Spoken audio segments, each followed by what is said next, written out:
Today we are fixing LCD for iPhone X with connector issue. The connector is badly damaged, therefore it needs to be replaced with a new one. Let us be patient.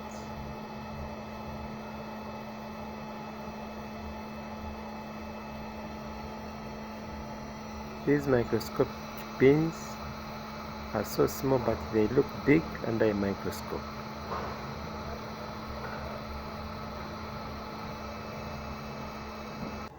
It's now perfectly aligned and it needs to be cleaned